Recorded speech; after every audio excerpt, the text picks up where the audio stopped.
So, Indonesia has this huge dream to become a global economic powerhouse by 2045. But, this isn't just some far off fantasy. It's actually a high stakes race against a ticking clock. And today, we're going to break down what it's really going to take to win. So, here's how we're going to tackle this. First, we'll talk about that finish line. What is this golden dream anyway? Then, we're going to look under the hood at the engine that's supposed to get us there: economic growth. After that, we'll diagnose some pretty serious engine trouble, figure out the missing part that could fix it all, and finally, really understand why this is a race we absolutely positively cannot afford to lose. All right, let's dive right in. What exactly is this big, ambitious 2045 golden dream? You've probably heard the phrase Indonesia emas, right? Golden Indonesia. It gets thrown around a lot. But what does it actually mean? What is the finish line we're all supposed to be running towards? Well, at its core, it's not really about one specific year. It's a mission. It's about a massive economic transformation. The goal is to finally escape something called the middle income trap. And that's this really frustrating place where a country isn't poor anymore, but it just can't seem to make that final leap to become a rich, developed nation. So why 2045? Why that specific year? Well, it all comes down to this thing called the demographic bonus. This is a super rare window of opportunity where you have more people of working age than you have kids and elderly dependents. Think of it like having a natural booster rocket for your economy. But, and this is a big but, if that huge workforce isn't productive, that rocket never even gets off the ground. And that bonus, it quickly turns into a huge burden. Okay, so to really get how we achieve this dream, we first need to understand the engine itself. We need to talk about economic growth. We see these headlines all the time, right? The economy grew by 5%. It sounds good, sure, but what does that number actually mean? What are we measuring? The key metric here is GDP, or gross domestic product. The easiest way to think about it is like this. It's the nation's total price tag for the year.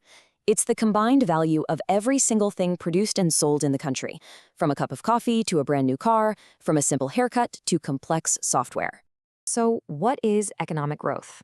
Well, it's actually really simple. It's just the percentage change in that GDP from one year to the next. So a 5% growth rate just means the country's entire economic pie got 5% bigger than it was last year. That's it. Now, this slide explains something really important: why it's way easier for developing countries to post those big, flashy growth numbers. Think about it. For a smaller economy, growing is like building with just a few blocks. Adding one more block is a huge percentage jump. But for a massive, developed economy, it's like adding one block to an already gigantic tower. The effort is immense, but the percentage growth looks tiny. The bigger you get, the heavier the lift.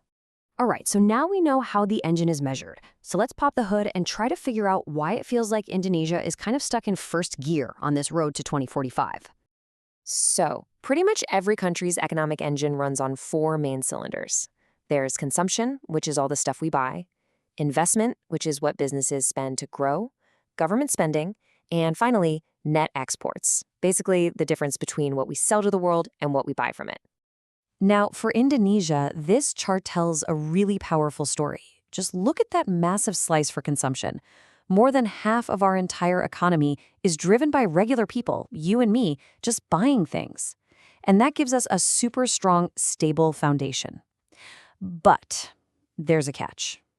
This strength is what people call a blessing in disguise. The blessing is that it gives us stability. Our domestic spending keeps the engine humming along. But the disguise? It's hiding some major weaknesses in the other areas, like investment and exports. And that's what keeps our growth stuck around that 5% mark, which just isn't fast enough to reach our 2045 goal. And this number right here, this gets to the absolute heart of the problem.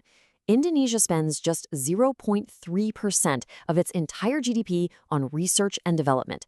That's the money that funds new ideas, new technologies, the future. Without R&D, you don't get innovation. And without innovation, you can't create the valuable products that really, truly supercharge an economy. Okay, so if consumption can only take us so far and our R&D spending is that low, where is all this new growth supposed to come from? Well, it comes from fixing a fundamental problem with the stuff we sell to the rest of the world. The core issue, the big problem, is this massive value leak. We've got all these amazing natural resources, but what do? We ship them out of the country as cheap raw materials. And then we import them back as expensive finished products. We are literally exporting low value and importing high value. I mean, just take the Nilon plant. You might know it as patchouli. Indonesia is a huge exporter of the raw plant. It's a key ingredient in all these luxury perfumes, so we sell it for a relatively low price. Then, some company in France processes it, bottles it up beautifully, adds a ton of value, and sells it back to us in these tiny, incredibly expensive perfume bottles. All the real profit was made somewhere else. And it's the exact same story with palm oil. Indonesia is the world's #1 producer of the raw stuff. We make more than anyone. But guess who sets the global price? Malaysia. Why? Because they have the advanced industries that turn that raw oil into countless higher value products. We have the raw material, but they control the market because they control the value. And all of this brings us to our final and honestly, our most crucial point. Fixing this isn't just some good idea. It is a desperate race against time.